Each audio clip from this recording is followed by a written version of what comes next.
as a woman makeup artist, is that something different? Are the makeup artists usually men? Yes. We have had we've had a very long journey of reaching where we are today. When I started, I think I must have been maybe the second female makeup artist in the industry. Seriously? Yes, it was dominated by men. And it was very doing scary. Makeup for women? Doing makeup for women. So it was a makeup dada and a hair didi. How bizarre is Yes. this? So women could do only hair, men could do only makeup. And then you had your stylist who could do everything, like the clothes stylist. And it was actually, I didn't even know that when I entered the industry. Like, I went and did my course and I came back and I said, I'm going to be a makeup artist. I have a woman president. Why should I not be able to do this? I live in a secular country. And I came back and I did not realize how difficult it was going to be. I would be on set and the union would turn up, the cine union would turn up. They would come and harass the producers, fine them for hiring a woman makeup artist. They would expect us to hide in vanity vans because they didn't want us to be on set. I've had my mom, there were only landlines, there were no mobile phones when I started. And my mother would get threatening phone calls on the landline, like voicemails, that if your daughter doesn't stop working, we're going to cut off her hands when she's coming back from Film City. And I remember my father telling me, baby, why are you doing this? Just stop, no. Why is it so important? And I'm like, but I love what I do. I mean, I don't ever want to, like, there are very few people in the world who love what they do. And get paid for it, right? We don't live in a world like most people go 9-to-5 job and they don't love what they do. And I said, how can someone tell me what I can or cannot do with my life?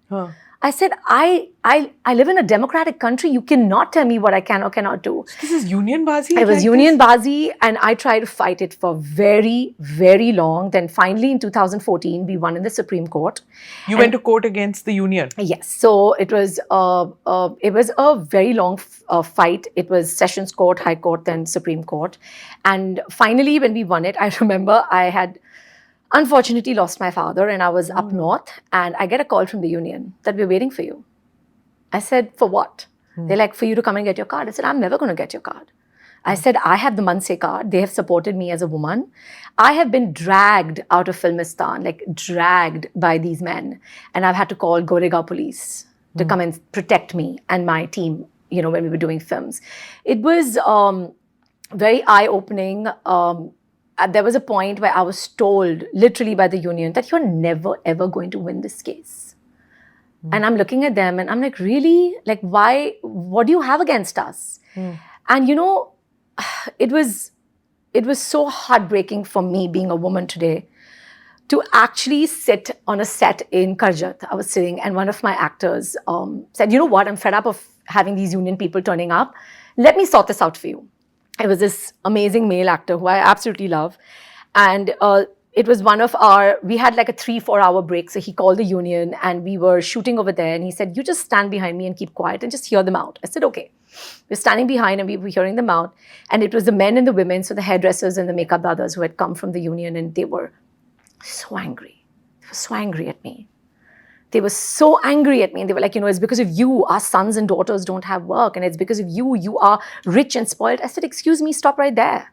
I said, what makes you think that I have not earned the car that I'm coming in, that I've not paid for it, that I've not paid for my education? Like, what makes you think those things? And what broke my heart sitting there was it was not the men who had the problem.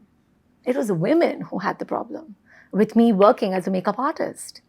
Because it's nepotism, right? In the makeup and hair industry. It's like, I'm a hairdresser, I have a daughter, my daughter becomes automatically a hairdresser. If I have a son, my son becomes a makeup artist. And you have come in and you have disrupted this entire hierarchy of things that we followed since 1950s and 1940s in our industry. And you are fighting with us and you're making it impossible.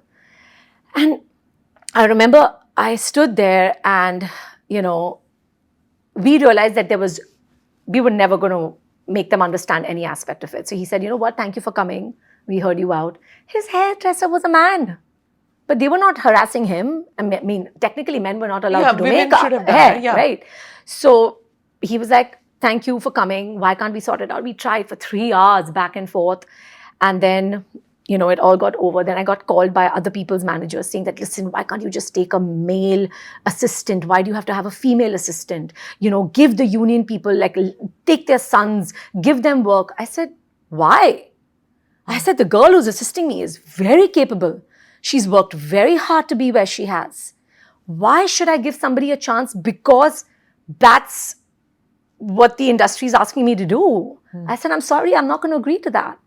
I was very lucky. I had, I was working with Sonam, and Sonam was very supportive. She's amazing. She's, so I had people like Karan Johar, Shah Rukh Khan, Salman Khan, Farah Khan, Sonam, Samira Reddy, all of these actors at that point in my career, Preeti Zinta, who were very supportive of women working with women and saying that, no, Farah said, can anybody do what she's doing for Om Shanti Om? If they can, I won't take her. And that support meant the world because it really opened up a lot of doors for women in the industry. Namaste, Jai Hind. You're watching ANI podcast with Smita Prakash. अगर हम उसको मस्जिद कहेंगे तो फिर विवाद होगा. The issue is टूटा है क्या भारत? 400 पार का मतलब ये है कि संविधान खतरे में है. क्या हम लोग ये निर्देश देते हैं कि फला को गिरफ्तार करके जेल डाल दें? वही तो कह रहे हैं सब. ये बेबुनियाद निराधार आरोप. सच्चा सुनना चाहो देखो स्मिता प्रकाश ANI. It does not lie.